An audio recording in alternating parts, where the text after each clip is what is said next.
Seigneur, protège Miss là où il est, donne-lui une bonne vie même s'il m'a oublié.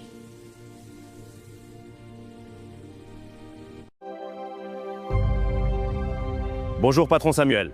Aujourd'hui, nous allons signer un grand contrat. Toute la ville parle de votre succès, patron. Samuel, elle était devenue riche à grand secret. Mon fils, pourquoi ne viens-tu plus me voir?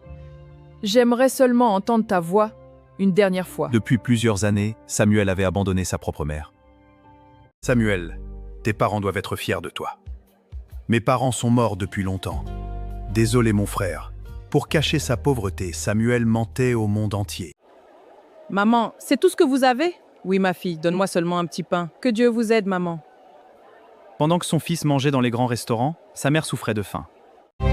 Je veux voir mon fils Samuel. Toi, tu connais le patron? Je suis sa mère. Pars d'ici, vieille femme, tu mens! Ce soir-là, la mère de Samuel fut humiliée devant tout le monde. Patron, cette vieille femme dit qu'elle est votre mère. Chassez-la immédiatement, elle ne doit plus revenir ici. L'orgueil avait complètement fermé son cœur. Quelques heures après son humiliation, la vieille mère tomba gravement malade.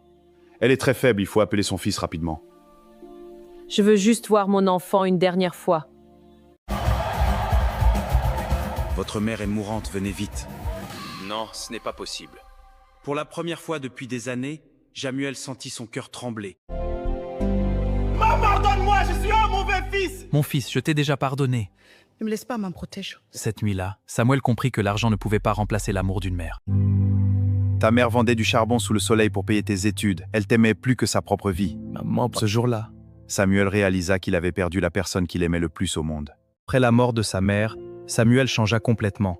Il décida d'aider les pauvres pour honorer celle qui avait tout sacrifié pour lui. Maman, je le fais pour toi.